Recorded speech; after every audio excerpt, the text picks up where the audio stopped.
বুঝি? রহস্যবৃত্ত the fair Returns with বিপ্লব। আমার এক বন্ধুর বাড়ি চট্টগ্রামের এক পাহাড়ি এলাকায়। গত বছর তার দাওয়াতে গিয়েছিলাম। সেখানেই এই আপুটির সাথে আমার পরিচয় হয়। আমার বন্ধুর কাছেই জানতে পারি বহু বছর আগে এক ভয়াবহ বাস দুর্ঘটনায় তাদের পরিবারটি প্রায় ছিন্ন ভিন্ন হয়ে যায়। ঘটনাটা শোনার পর আমি আপুর সাথে আবারও আলাদা করে কথা বলি। আপুর নাম নাতাশা। ওনার বড় ভাই মূলত আমার সঙ্গে এই ঘটনাটি শেয়ার করেন। এটা শুধু একটি ঘটনা নয়, এটি একটি পরিবারের হাহাকার, এক বোনের আত্মত্যাগ এবং আরেক বোনের অশুভ শক্তির সঙ্গে লড়াইয়ের এক মর্মান্তিক উদাহরণ। এক দুর্ঘটনায় এক বোন হারিয়ে যায় চিরতরে এবং আরেক বোনের শরীরে ভর করে এক অশরীরী শক্তি, যার প্রতিশোধের আগুন তাদের জীবনকে নরক বানিয়ে দেয়। ঘটনার ভেতরে ভুল ত্রুটির জন্য আমি সকলের কাছে ক্ষমা চেয়ে নিচ্ছি।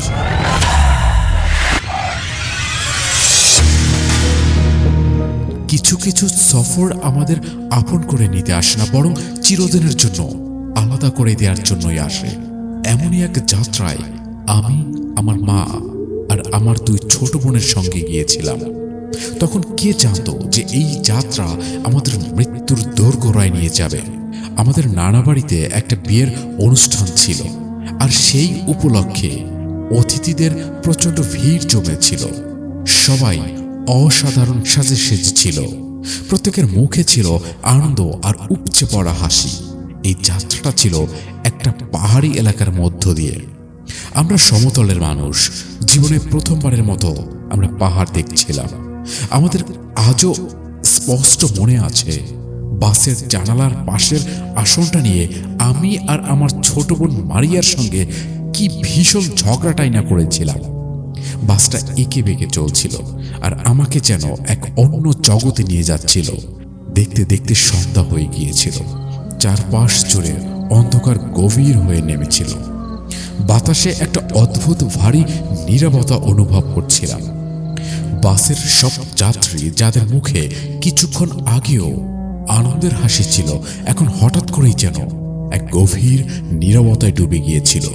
আমার চোখ বারবারই বাইরের আঁকাবাঁকা পথটার দিকে চলে যাচ্ছিল। আমার ছোট দুই বোন নাতাশা আর মারিয়া ততক্ষণে ঘুমিয়ে পড়েছে। মা আয়াতুল কুরসি পড়ে আমাদের সবার উপরে ফু দিয়ে দিচ্ছিলেন।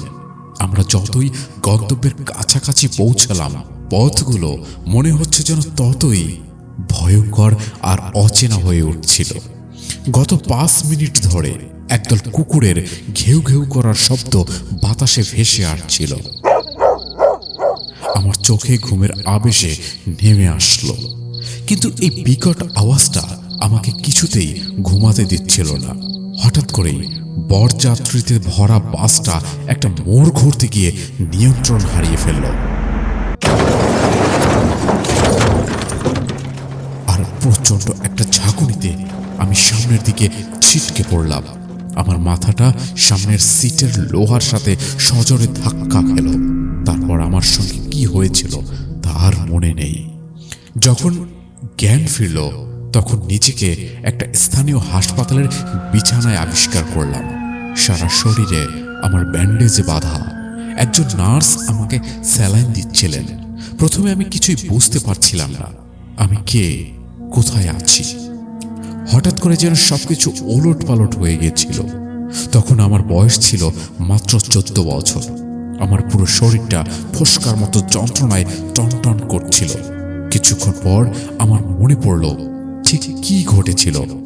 আমি চারপাশে তাকালাম, কিন্তু মাকে কোথাও দেখতে পেলাম না। আমার দুই যমজ বোন নাতাশা আর মারিয়াও আমার আশেপাশে ছিল না। আমি ভাঙা ভাঙা গলায় নার্সকে তাদের কথা জিজ্ঞেস করলাম, কিন্তু আমাকে কিছুক্ষণ অপেক্ষা করতে বললেন। ইমার্জেন্সি ওয়ার্ডে তখন অনেক ভিড় ছিল। চারপাশ থেকে শুধু মানুষের কান্নার আর চিৎকারের আওয়াজ আসছিল। একটু পর আমি বুঝতে পারলাম, মা আমার বিছানা থেকে 5টা বিছানা পরেই গুরুতর আহত অবস্থায় শুয়ে আছেন। এই রাতটা যে কি ভীষণ কষ্টের ছিল তা বলে বোঝানো যাবে না। যে বাড়িতে বিয়ের আনন্দ হওয়ার কথা ছিল সেখানকার সবাই এবং তার আশেপাশের সমস্ত আত্মীয় স্বজন খবর পেয়ে হাসপাতালে ছুটে এসেছিলেন। সেই ভয়ঙ্কর দুর্ঘটনায় ৮ জন যাত্রী ঘটনাস্থলেই মারা গিয়েছিলেন, আর তারা সবাই ছিলেন আমাদের খুব কাছের আত্মীয়। বাসটা খাতের গভীরে পড়ে যাওয়ার কারণে এমন একজনও যাত্রী ছিলেন না যিনি আহত হননি। পূর্ব বাসের যাত্রীদের মধ্যে একমাত্র আমার ৭ বছর বয়সী বোন নাতাশাই এমন একজন ছিল যার শরীরে সামান্য একটা আঁচড় লাগেনি। আর এজন্যই আমরা আল্লাহর কাছে যতই কৃতজ্ঞতা জানাই না কেন তা কমই হয়ে যায়। সেই রাতের পর ঠিক কি কি ঘটেছিল তা আমি বিস্তারিতভাবে জানতাম না। পরের দিন আমি জানতে পারলাম আমার ছোট বোন মারিয়া, যে ছিল নাতাশার যমজ বোন, সে আর আমাদের মাঝে নেই, মৃত্যুবরণ করেছে। ওই সময় পরিস্থিতিটা এতটাই ভয়াবহ ছিল যে আমি মায়ের গলা জড়িয়ে ধরে কাঁদার সুযোগও পাচ্ছিলাম না। আমার মাও আমার কাছে আসতে পারছিলেন না। আমাদের মামা যে কিভাবে একা হাতে সব সামলেছিলেন তা ভাবলে অবাক লাগে। হাসপাতাল থেকে ছাড়া পাওয়ার পর মামা আমাদের নিজের বাড়িতে নিয়ে গেলেন। সেখানে খালা আর নানি আম্মা আগে থেকেই আমাদের জন্য অপেক্ষা করেছিলেন। আমাদের বাবাও তার অনেক আগে মারা গিয়েছিলেন। মা মারিয়ার হারানোর শোক ওই অবস্থায় একাকীভাবে সহ্য করতেন। তাই আমি সিদ্ধান্ত নিলাম যে আপাতত নানির বাড়িতেই থাকব। আমার নিজের শারীরিক অবস্থা কিছুটা ভালো হওয়ার পর আমি নিয়মিত মাকে দেখতে যেতে শুরু করলাম। কিন্তু এই সময় নাতাশা একদম চুপচাপ আর শান্ত হয়ে গিয়েছিল। ও হাসপাতাল থেকেই কেমন যেন অদ্ভুত আচরণ করছিল। ও কখনো কাঁদতো না বা কোনো জিনিসের জন্য বায়নাও করতো না, বরং বয়সের তুলনায় অনেক বেশি সংযত আর গম্ভীর হয়ে গিয়েছিল। ও তো একটা ছোট বাচ্চা ছিল। কিন্তু মারিয়া, যার সঙ্গে সে দিনের বেশিরভাগ সময় কাটাতো, একসঙ্গে খেলতো পড়তো, সেই যমজ বোন তার নিজের প্রতিচ্ছবি সেই দুর্ঘটনায় তাকে চিরদিনের জন্য ছেড়ে চলে গিয়েছিল। আর তাই হয়তো সে এমন হয়ে গিয়েছিল। হাসপাতাল থেকে বাড়ি ফেরার পর দূর দূরান্ত থেকে মানুষ শুধু নাতাশাকে এক নজর দেখতে আসতো। তারা অবাক হয়ে বলতো, এটা কি সেই বাচ্চা মেয়ে যার গায়ে একটু আঁচড় লাগেনি? আর এটা কিন্তু সত্যি আর অবিশ্বাস্যই ছিল। মা বলতেন দুর্ঘটনার ঠিক আগ মুহূর্তে নাতাশা আমার কোলেই ছিল, আর মারিয়া ঠিক আমার কাঁধের সঙ্গে হেলান দিয়ে বসেছিল। যখন দুর্ঘটনা ঘটল তখন নাতাশা আর আমার কোলে ছিল না। সবকিছু আমাদের নিয়ন্ত্রণের বাইরে চলে গিয়েছিল। আমরা তখন এই ব্যাপারটাকে অতটা গুরুত্ব দেইনি, কারণ তখন আমাদের বোঝার মতো মানসিক অবস্থা ছিল না। কিন্তু নাতাশার এই নীরব আর নিষ্প্রাণ অবস্থা থেকে আমরা সবাই মিলে তাকে স্বাভাবিক জীবনে ফিরিয়ে আনার আপ্রাণ চেষ্টা শুরু করলাম। কখনো নানিমা তাকে গল্প শোনাতেন এবং সেই অজুহাতে কাছে ডেকে বসাতেন। কখনো খালা তার পছন্দের কোনো খাবার রান্না করে নিয়ে আসতেন। আবার কখনো মামা বাইরে থেকে তার জন্য খেলনা বা রঙিন পেন্সিল কিনে নিয়ে আসতেন, যেন কোনো না কোনো ভাবে নাতাশা তার ভেতরের কষ্টটা ভুলে গিয়ে আবার আগের মতো কথা বলতে শুরু করে। কিন্তু নাতাশা ঘন্টার পর ঘন্টা একা একাই বসে থাকতো আর শূন্য দৃষ্টিতে মানুষের দিকে বা দেয়ালের দিকে তাকিয়ে থাকতো। মামার বাচ্চারা যখন তার সঙ্গে খেলতে যেত তখন সে তাদের কাছে যেতে চাইতো না। আমি তাকে ডেকে এনে আগের দিনের মজার মজার ঘটনার কথা বলতাম, কিন্তু আমার মনে হতো না সে আমার কোনো কথাই শুনতে পাচ্ছে। মামা তো ভয় পেয়ে গিয়েছিলেন। তিনি নাতাশাকে ডাক্তারের কাছেও নিয়ে গিয়েছিলেন এবং ডাক্তার দেখিয়েছিলেন যাতে ওর মনের উপর কোনো গভীর প্রভাব পড়ছে কিনা তা জানার জন্য। কিন্তু ডাক্তাররাও সমস্ত পরীক্ষা নিরীক্ষা করে অস্বাভাবিক কিছু খুঁজে পাননি। দেখে মনে হতো সে যেন ওই দুর্ঘটনার ভয়ঙ্কর রাতের মধ্যেই কোথাও একটা আটকে গেছে। বাড়িতে সবাই যখন একে অপরের সঙ্গে কথা বলতো তখন তার নীরবতা আমাদের সবাইকে কষ্ট দিত। আম্মু তাকে পাশে বসিয়ে নানা ধরনের কথা বলতেন, একসাথে ঘুমাতে চাইতেন, কিন্তু আম্মু যেই মাত্র চোখ বন্ধ করতেন নাতাশা নিঃশব্দে আম্মুর কাছ থেকে সরে যেত। আম্মুর শারীরিক অবস্থা এতটাই খারাপ ছিল যে তিনি বিছানা থেকে উঠে দাঁড়াতে পারতেন না। তাই নাতাশা তার কাছ থেকে দূরে সরে গেলেও তিনি কিছু করতে পারতেন না। নানির বাড়িটা ছিল পাহাড়ি এলাকায়। সেখানে রাতের বেলা অনেক দূর থেকে কুকুরের ঘেউ ঘেউ করার আওয়াজ ভেসে আসতো, কিন্তু যখনই নাতাশা সেই আওয়াজ শুনত তখনই সে একেবারে পাগলের মতো আচরণ করত। কখনো সে দুই হাতে নিজের কান চেপে ধরত, আবার কখনো আমাদের ইশারা করে কুকুরগুলোকে তাড়িয়ে দিতে বলতো। কিন্তু সেই কুকুরগুলো অনেক দূরে থাকতো। আমরা কিভাবে তাদের তাড়াতাম? তারপর যখনই আওয়াজ থামতো না তখন সে নিজে নিজে মাথা চেপে ধরে কান্নায় ভেঙে পড়ত। আর ঠিক তখনই আমার সেই দুর্ঘটনার রাতের কথা মনে পড়ে যেত। সেই রাতেও কুকুরগুলো ঘেউ ঘেউ করার আওয়াজ বাসের খুব কাছ থেকে আসছিল।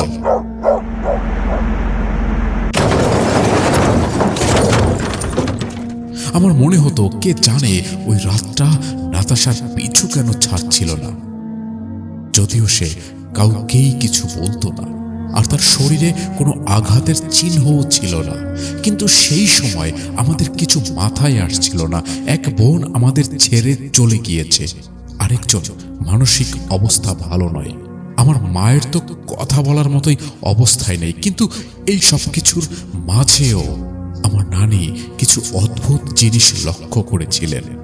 নাতাশা হয়তো আমাদের কারো সঙ্গেই কথা বলতো না, কিন্তু সে খালার ঘরে একটা কোণে রাখা কয়লা দিয়ে বারবার দেয়ালে একটা ছবি আঁকত। সে একদিকে নিজের একটা ছোট ছবি আঁকত আর তার পাশে নিজের চেয়ে অনেক বড় একটা মেয়ের ছবি আঁকত, যার মুখের জায়গায় সে বড় একটা কালো গর্ত করত। আর ওই বড় মেয়েটার শরীরে কোনো পা থাকতো না। মামা, খালা আর নানি সবাই এই দৃশ্য দেখে খুব ভয় পেয়ে গিয়েছিল, কারণ খালার পুরো ঘরের দেয়ালে এই ভয়ঙ্কর ছবিতে ভরে গিয়েছিল। আম্মুর দেখাশোনা করতে গিয়ে সবাই এতটা ব্যস্ত ছিল যে কখন নাতাশা একা একা উঠে ওই ঘরে গিয়ে এসব ছবি আঁকত তা কেউ জানতে পারত না। আর যখন সবাই এই ছবিগুলো দেখত তখন নাতাশার মুখে যে হাসিটা ফুটে উঠেছিল সেটা কোনোভাবেই কোনো স্বাভাবিক শিশুর হাসি ছিল না। ও তো একটা ছোট্ট বাচ্চা, ও এটা বলতেও পারতো না যে ওই ছবিটা আমার বোন মারিয়ার। মামা ওকে জিজ্ঞেস করলেন, নাতাশা এটা কে? সে কিছু না বলে তার ছোট হাত দিয়ে ইশারা করে নিজের বুকের উপর হাত রাখল, যার মানে এটা আমি। তারপর পাশের বড় ছবিটার দিকে আঙুল দেখিয়ে ঘরের কোণার দিকে তাকিয়ে হাসতে শুরু করলো, বিভৎস রকমের হাসি। আর আঙুল দিয়ে বারবার ওই কোণার দিকেই ইশারা করতে লাগলো। আমরা সবাই ভয়ে কাঁপছিলাম, আর নাতাশা কেবল দেয়ালের ওই কোণাটাই দেখিয়ে যাচ্ছিল আর হাসছিল। তার হাসি যেন থামছেই না, আর কিছু বলছিল না। আমরা যে সবাই ভয় পাচ্ছিলাম সেদিকে তার কোনো ভ্রুক্ষেপই ছিল না। সে অন্যদিকে তাকিয়ে হেসেই যাচ্ছিল। নাতাশার ঘুম অনেক আগেই কমে গিয়েছিল। প্রায় আমাদের মনে হতো সে ঘুমাচ্ছে, কিন্তু কাছে গেলেই দেখা যেত তার চোখ দুটো খোলা, অর্থাৎ সে চোখ খুলেই ঘুমাতো। কিছুদিন ধরে তার হাতে আর বাহুতে প্রায় প্রতিদিনই আঁচড়ের দাগ পাওয়া যাচ্ছে, যেন কোনো ধারালো জিনিস দিয়ে কেউ তার শরীরটা ছিঁড়ে দিয়েছে। কিন্তু অবাক করা বিষয় হলো সে এতে কোনো কষ্ট বা ব্যথা অনুভব করত না। এরপর নাতাশার আচরণ আরো অনেক দ্রুত বদলাতে শুরু করলো। আমরা যেহেতু পাহাড়ি এলাকায় থাকতাম আর পাহাড়ি এলাকার আবহাওয়া ঠান্ডা হওয়ার কারণে সেখানে মাংস খুব বেশি খাওয়া হতো। তাছাড়া আম্মু আর আমার স্বাস্থ্যের উন্নতির জন্য বাড়িতে প্রায় দিনেই স্যুপ তৈরি করা হতো। নাতাশা আগে কখনোই মাংস খেতে পছন্দ করত না, কিন্তু এখন সে হাড়ির ভেতর হাত ঢুকিয়ে মাংসের টুকরা বের করে আনে, আর কাঁচা বা রান্না করা যে কোনো ধরনের মাংসই গোগ্রাসের মতো খেতে শুরু করে। নানি নাতাশার এই ভয়ঙ্কর অবস্থা দেখে খুব ভয় পেয়ে গিয়েছিল। তিনি মামাকে বললেন, এর সঙ্গে কোনো অশুভ শক্তির ছায়া আছে। যা ঘটনা ঘটছে এর সাথে কেউ একজন আছে, যাকে শুধু নাতাশাই দেখতে পাচ্ছে। ঠিক তখন থেকেই ওই ভয়ঙ্কর ছবিগুলো আঁকতে শুরু করছিল সে। মামা পাশের গ্রামের এক পীর সাহেবকে চিনতেন। নানি তৎক্ষণাতেই মামাকে পাঠালেন সেই পীর সাহেবকে সঙ্গে করে নিয়ে আসার জন্য। যেইমাত্র মামা পীর সাহেবকে আনতে গেলেন, ঠিক তখনই নাতাশা বাড়ির ভেতরে বিকট স্বরে চিৎকার করতে শুরু করলেন। আগে তো তার মুখ দিয়ে কোনো কথাই বের হতো না, আর এখন সে জোরে গর্জন করছিল যে আমাদের সেখানে টিকে থাকাই মুশকিল হয়ে যাচ্ছিল। নানি বললেন, আল্লাহ আমাদের রক্ষা করুন। মামার ছোট ছোট বাচ্চারা ভয়ে কাঁদতে শুরু করলো। তারা এই আওয়াজ শুনে আর নাতাশার ভয়ঙ্কর রূপ দেখে জোরে জোরে কাঁদতে শুরু করলো। পুরো বাড়িটা একটা অদ্ভুত ভয় আর আতঙ্কে ছেয়ে গেল। আম্মু বিছানায় শুয়ে কাঁদছিলেন, কারণ তিনি নিজের জায়গা থেকে নড়তেও পারছিলেন না। তার কোমরের হাড় ভেঙে গিয়েছিল আর পায়েও প্লাস্টার করা ছিল। অন্যদিকে নাতাশার চিৎকারের তীব্রতা ক্রমেই বেড়ে যাচ্ছিল। নাতাশার আওয়াজ এতটাই বিকট ছিল যে পাড়া প্রতিবেশীরাও নিজেদের বাড়ি থেকে বেরিয়ে এসে আমাদের বাড়িতে এসে জিজ্ঞেস করতে লাগলেন, ওর কি হয়েছে, ও এমন কেন করছে। আম্মু সবাইকে বারবার বলতে বলতে ক্লান্ত হয়ে গিয়েছিলেন যে সে একদমই একটা সাধারণ মেয়ে ছিল। আর এই সব কিছু সেই দুর্ঘটনার পর থেকেই শুরু হয়েছে। কেউ কেউ কিছু দোয়া পড়ে দিয়ে যেত, আবার কেউ কেউ তাবিজ কবজও দিত। আর নানির সাহসের তো জবাব নেই। তিনি যে কিভাবে এই কঠিন পরিস্থিতিতে আমাদের তিনজনকে এক হাতে সামলেছেন তা ভাবা যায় না। নাতাশা তখনও কিছু বলছিল না, কিন্তু এমনভাবে চিৎকার করছিল যে সবাই বুঝতে পারছিল এটা সে ইচ্ছাকৃতভাবে করছে না। আমাদের হাসি খুশি পরিবারটা কেমন যেন অদ্ভুতভাবে নিস্তব্ধ আর বিষণ্ণ হয়ে গিয়েছিল। নাতাশার চোখে সারাক্ষণ কেবল আতঙ্ক আর ভয় লেগে থাকত। সে রাতের ঘুম পুরোপুরি ছেড়ে দিয়েছিল। নানির পশুপালনের জন্য একটা বড় খাঁচা ছিল, যেখানে গরু ছাগল বেঁধে রাখা হতো। রাতের বেলা নাতাশা সবার চোখ এড়িয়ে সেই খাঁচায় চলে যেত। নানি আর খালা তার উপর সারাক্ষণ নজর রাখতেন, কিন্তু সুযোগ পেলেই সেই খাঁচার ভেতরে পশুদের সঙ্গে এক কোণে বসে থাকত আর অদৃশ্য কারোর সঙ্গে কথা বলতো আর হাসত। সেই রাতে নানির নাতাশার উপর খুব রাগ হয়েছিল। যদিও ওর মানসিক অবস্থা সম্পর্কে সবাই জানত, তবুও নানি আর কতটাই করতে পারেন। মেয়েটার একদিকে এমন ভয়ঙ্কর অবস্থা, আর অন্যদিকে আমি তখনও পুরোপুরি হাঁটতে সক্ষম হচ্ছিলাম না।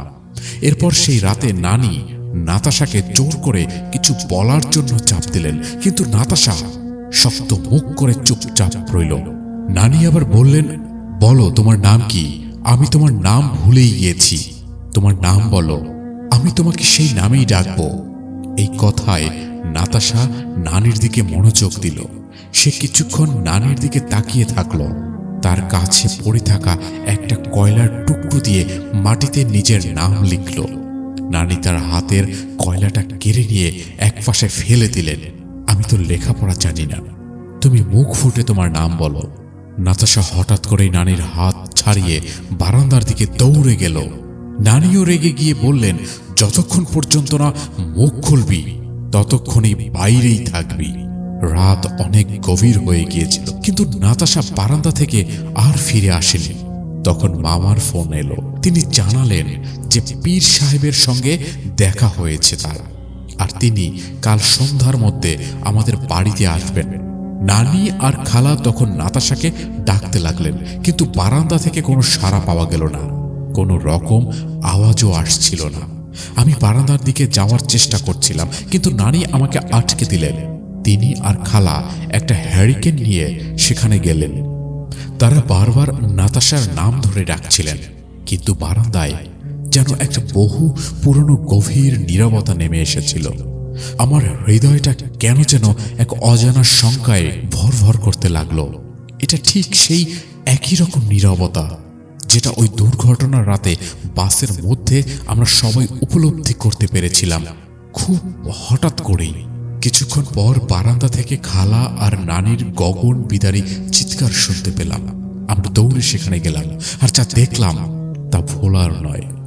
নাতাশা বারান্দায় দাঁড়ানো একটা পুরনো সাইকেলের চাকা থেকে একটা সরু তার বের করে সেই তারটা দিয়ে নিজের দুটো ঠোঁট একসঙ্গে আটকে রেখেছে। দেখে মনে হচ্ছিল যেন কেউ খুব পরিকল্পনা করে তার ঠোঁট দুটো সেলাই করে দিয়েছে। আমিও সেই ভয়ঙ্কর দৃশ্য দেখে চিৎকার দিয়ে উঠলাম। আমাদের চিৎকারে পুরো পাড়ার লোকজন শুনল এবং তারা ভিড় জমালো বাড়িতে। ওদিকে আম্মু বিছানায় শুয়েছিলেন, অসহায়ভাবে, শুধু আর্তনাদ করা ছাড়া আর কোনো কিছুই তার করার ছিল না। ওই সেলাইটাও ছিল বেশ গভীর, কারণ সাহস হচ্ছিল না তাকে স্পর্শ করার বা নাতাশার ওই ঠোঁটের মাঝখান থেকে সেই তারটা টেনে বের করার। সবাই অবাক হয়ে গিয়েছিল। কেউ কেউ এই অবস্থা দেখে কেঁদে উঠেছিল, কিন্তু নাতাশার মুখে বিন্দু মাত্র ব্যথার চিহ্ন ছিল না। নানি তাকে মুখ খুলতে বলেছিলেন, আর সে কিনা নিজের মুখের সাথেই এমন ভয়ঙ্কর কাজ করলো যে নিজের ঠোঁটে সেলাই করে দিল। এখন আপনারাই বলুন, আমি তার মুখের ওই অবস্থা কিভাবে বর্ণনা করব? ও তো পুরোপুরি মানুষ ছিল না, আর তার মুখে কোনো বিষণ্ণতার ছাপও ছিল না। তার মধ্যে অদ্ভুত কিছু একটা ছিল। তাকে দেখে মনে হচ্ছিল ওটা যেন নাতাশার মুখ নয়। চোখ তখন টকটকে লাল। মামা বাড়িতে ছিলেন না। ওকে দ্রুত হাসপাতালে নিয়ে যাওয়াটা খুব জরুরি ছিল আমাদের। কিন্তু প্রশ্ন ছিল, এটা কি ও নিজে করেছে নাকি এর পেছনে অন্য কেউ আছে? এসব ভাবার তখন সময়ও ছিল না আমাদের। নানি তখনই কোরআনের আয়াত পড়তে শুরু করলেন। নানির চোখ বন্ধ ছিল, আর নাতাশার অবস্থা তো বলার মতো নয়। তার পুরো শরীরটা থরথর করে কাঁপছে। নানি চোখ খুললেন না, তিনি দোয়া পড়তেই থাকলেন। পাশে থাকা সবাই দোয়া দরুদ পড়া শুরু করল। খালা দৌড়ে এক গ্লাস পানি নিয়ে এসে নানির হাতে দিলেন। নানি তখন অজু অবস্থায় ছিলেন। তিনি সবসময় জায়নামাজে নামাজ পড়তেন, পর্দা করতেন। তিনি কখনো নিজের চুল খোলা রাখতেন না। যখনই নানি চোখ খুললেন আর রাগে গর্জন করে নাতাশার দিকে তাকিয়ে বললেন, এখনই তোর নাম বল। আমি বলছি, বল তুই কে? আর ঠিক সেই মুহূর্তে নাতাশা হাত বাড়িয়ে সাইকেলের সেই তারটা, যে তারটা দিয়ে ওর ঠোঁট সেলাই করা ছিল, সেই তারটা এক ঝটকায় নিজের ঠোঁট থেকে টেনে বের করে ফেলল। শুধু এই দৃশ্যটা একবার কল্পনা করুন। ভয় কাঁপতে থাকবেন সবাই। আমরা তখন কি করব? কি অবস্থা হয়েছিল আমাদের? একটু ভাবুন, একটু গভীরভাবে ভেবে দেখুন। নাতাশা গম্ভীর কণ্ঠে বলল, যখন গাড়িটা খাদে পড়েছিল ঠিক তখনই আমাদের একটা বাচ্চা মেয়ে সেখানে খেলেছিল, আর তোমার মেয়েটা ঠিক তার উপর গড়িয়ে পড়েছিল। তোমাদের দুর্ঘটনার কারণে আমার মেয়েটা মারা গেছে। আমরা আমাদের মেয়েটাকে ফেরত চাই, আর এজন্যই আমরা তোমাদের মেয়েটিকেও ছাড়ব না। আমরা তোমার মেয়েটার কথা বলার ক্ষমতাও কেড়ে নেব, শান্তিতে বাঁচতে দেব না। এই কথাগুলো শোনার পর তখন পুরো পাড়ার লোক সেখানে জমে গিয়েছিল, আর এই ঘটনাটা সবার সামনেই ঘটেছিল। সবাই ভয়ে চোখ বড় বড় করে এই অবিশ্বাস্য দৃশ্য দেখেছিল। নানি বললেন, আমি তোমার অভিযোগ আমার আল্লাহর কাছে করব। যখন দুর্ঘটনা ঘটেছিল তখন কে জানতো যে ওই গর্তের মধ্যে কে কি ছিল? তোরা যাই করিস না কেন, এর ফল তোরা পাবি। তুই যে এক অশরীরী জীব, এই সত্যটা জেনে আমরা তোর থেকে কোনো প্রতিশোধ নিতে পারবো না। কিন্তু যদি তুই এখান থেকে না যাস, যদি আমার নাতনিকে তুই না ছাড়িস, তাহলে এর জন্য খুব ভয়াবহ পরিণতির অপেক্ষা করতে হবে। নানি তখন হুমকির সুরে সেই অশরীরটির সঙ্গে কথা বলছিলেন, কিন্তু সবাই তখন সমস্বরে দরুদ ও কালেমা পাঠ করছিলেন। তারপর নাতাশা হঠাৎ করে মাটিতে লুটিয়ে পড়ল। তখন সে কিছুই বুঝতে পারছিল না। কাছাকাছি একটা ডিসপেন্সারি থেকে একজন ডাক্তারকে ডেকে নিয়ে আসা হলো। তিনি দ্রুত এসে সাহায্য করলেন এবং বললেন, কাল সকালেই নাতাশাকে হাসপাতালে নিয়ে যান। এইসব ঘটনার পর নাতাশা এমন এক গভীর ঘুমে তলিয়ে গেল যেন সে কতদিন ধরে জেগেছিল। এতদিন পর সেটাই ছিল প্রথম রাত যখন নাতাশা গভীর ঘুমে ডুবেছিল। খালা আর আম্মু নানিকে জিজ্ঞেস করলেন। নানি বললেন তিনি নিজেও বুঝতে পারছিলেন না কি কি হয়েছিল। তখন যা কিছু তার মনে ছিল তিনি শুধু সেটাই প্রয়োগ করেছেন। আর নানির সাহস দেখে আমি আবারও বলি, তাকে সালাম জানাই। আমরা বারবার নাতাশাকে দেখেছিলাম। খালা আর নানি সারা রাত ধরে নাতাশার জন্য দোয়া করছিলেন। আম্মু বিছানায় শুয়ে হাতে তসবিহ গুনছিলেন। আম্মুর চোখ তখন পানিতে ভরপুর ছিল না। আর সেই রাতের এক মুহূর্তও নাতাশা ঘুম থেকে ওঠেনি। সকাল হলো, তার ঠোঁট দুটো ফুলে ছিল। নানি পাড়ার একজনের সঙ্গে তাকে হাসপাতালে নিয়ে গেলেন। নাতাশা তখন একদম স্বাভাবিক। সেই সন্ধ্যায় মামা পীর সাহেবকে নিয়ে এসে পৌঁছালেন তাদের বাড়িতে। তিনি নাতাশার সঙ্গে যা যা ঘটেছিল সব খুলে বললেন। নাতাশার ভেতরে যে জিনিসটা ছিল সেটা তো আগেই নিজের পরিচয় দিয়েছে। পীর সাহেব আবারও কিছু কথা বললেন আর দোয়া পড়ে ফু দিলেন। তারপর পীর সাহেব আমাকে বললেন, তুমি একটা পশু কোরবানি করবে। কোরবানি হলে এক মুহূর্তও দেরি না করে সেটাকে নিয়ে ঠিক সেই জায়গায় যাবে যেখানে দুর্ঘটনা ঘটেছিল।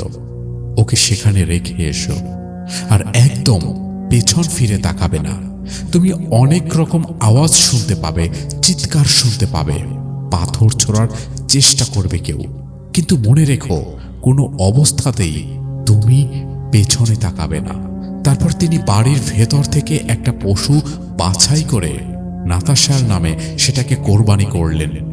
সেই পশুটা জবাই করে মাংস আর কিছু জিনিস মামাকে দিয়ে ওই খাদে রেখে আসার জন্য বলা হলো। অনবরত দোয়া পড়তে হলো তখন। ওদিকে পীর সাহেব আমাদেরকে কিছু দোয়া কলাম পড়তে দিয়েছিলেন। পুরো বাড়িটাতেই তখন একটা থমথমে পরিবেশ। নাতাশা তখন জ্বরে কাতরাচ্ছিলেন। মামা বললেন তার জীবনের সব যাত্রা একদিকে ছিল, আর এই যাত্রাটা ছিল আরেক দিকে।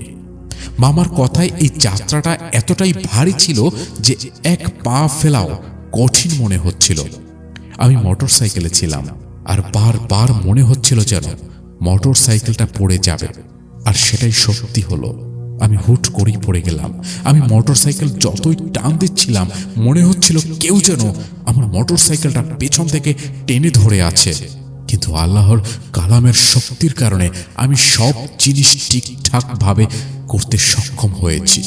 তারপর আমি আর পিছন ফিরে তাকাইনি, সোজা বাড়ি চলে এসেছি। এই সময়টা নাতাশা জ্বরের ঘোরেই ছিল। হঠাৎ নাতাশার শরীরে ছুরির মতন তীব্র ব্যথা অনুভূত হলো। তার পুরো শরীরটা থরথর করে কাঁপছিল।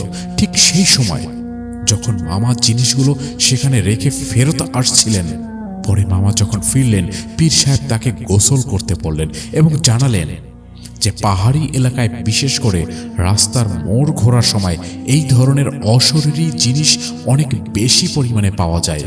ওই রাতে সত্যিই সেই জীবটার বাচ্চাটা মারা গিয়েছিল, আর তখনই বাচ্চার মা নাতাশার উপর ভর করেছিল এবং নাতাশাকে কিছু বলতেও দিচ্ছিল না। এরপর নানি বাড়িতে কোরআন খতম করলেন। 10 দিন ধরে আমাদের বাড়িতে পাড়ার লোকেরা এসে জোরে জোরে কোরআন তেলাওয়াত করত, যাতে তেলাওয়াতের আওয়াজ নাতাশার কান পর্যন্ত পৌঁছায়। আর ওই 10 দিন নাতাশা শুধু ঘুমিয়েই কাটালো, আর কিছুই করলো না। পীর সাহেব বলতেন, বাচ্চাটাকে ঘুমাতে দাও, ওর উপর দিয়ে অনেক বড় ঝড় গিয়েছে, সে মানসিকভাবে এখন ধীরে ধীরে সুস্থ হয়ে উঠছে। আমরা সবাই তখন ভীষণ দুশ্চিন্তায় ছিলাম। মাথায় শুধু একটা চিন্তাই ঘুরপাক খাচ্ছিল, এরপর কি হবে। কিন্তু আল্লাহর কাছে যতই শুকরিয়া আদায় করি কম করা হবে। আমার বোন নাতাশা আবার সুস্থ হয়ে আমাদের মাঝে ফিরে এলো। এই সব ঘটনা ঘটার পর প্রথমবার যখন সে কথা বলল, তখন নানির খুশিতে কি অবস্থা হয়েছিল কি বলবো আজ। আমি যখন ভাবি তখন মনে হয় হয়তো সেই দুর্ঘটনাটা আমাদের জীবনেরই একটা অংশ ছিল। এমন দুর্ঘটনা তো জীবনের নানা মোড়েই ঘটতে থাকে, কিন্তু এমন কঠিন আর ভয়ঙ্কর সময়ে নানি যদি আমাদের সঙ্গে না থাকতেন তাহলে আমাদের কি হতো তা ভাবতেও ভয় লাগে। আমাদের পুরো পরিবারটা হয়তো টুকরো টুকরো হয়ে যেত, কিছুই অবশিষ্ট থাকতো না। আমরা শুধু অসহায়ভাবে হাত পা ছুড়তাম। আল্লাহ তাআলা যেন আমাদের সবাইকে সবসময় সুরক্ষিত রাখেন। এরপর থেকে আমরা নানির কাছেই থাকতাম। গত বছরেই আমাদের নানি মারা গিয়েছেন, কিন্তু আমাদের সবার জীবনে নানির স্মৃতি গভীরভাবে ছড়িয়ে আছে। আল্লাহ তাকে জান্নাতের সর্বোচ্চ স্থান দান করুন, আমিন। আপনাদের সবাইকে অনুরোধ করব আমার নানির জন্য মন থেকে দোয়া করবেন। আপনাদের ধন্যবাদ জানাচ্ছি। আল্লাহ আমার নানির মর্যাদা বৃদ্ধি করুন এবং তাকে জান্নাতুল ফেরদৌসি দান করুন। আজ এই পর্যন্তই। ডিয়ার লিসেনার্স, কেমন লাগলো আজকের এই ঘটনাটা? যদি ভালো লাগে বা এরকম ঘটনা যদি আরো শুনতে চান তাহলে যেটা করতে হবে, প্রথমেই আমাদের চ্যানেলটি অবশ্যই সাবস্ক্রাইব করতে হবে। যারা ইতিমধ্যে আমাদের চ্যানেল সাবস্ক্রাইব করেছেন তাদের প্রতি কৃতজ্ঞতা সীমাহীন। আর যদি আপনি হয়ে থাকেন নতুন, আজই প্রথম শুনছেন, তাহলে অবশ্যই পরবর্তী ঘটনাটি শোনার জন্য এক্ষুনি চ্যানেলটি সাবস্ক্রাইব করুন এবং বেল আইকনটা অবশ্যই অন করে দিন, যাতে পরবর্তী ঘটনার নোটিফিকেশন সর্বপ্রথম পৌঁছে যায় আপনার কাছে। এতক্ষণ ধরে আমাদের সাথে এই ঘটনাটা উপভোগ করার জন্য আপনার প্রতি কৃতজ্ঞতা প্রকাশ করছি। আজকের এখান থেকেই বিদায় নিচ্ছি। পরবর্তী এপিসোডে নিয়ে আসবো আরো একটি রহস্যময় ঘটনা। সে পর্যন্ত আমাদের সাথেই থাকুন। মোস্ট ইম্পর্টেন্টলি রহস্যবৃত্তের সাথে থাকুন। ধন্যবাদ।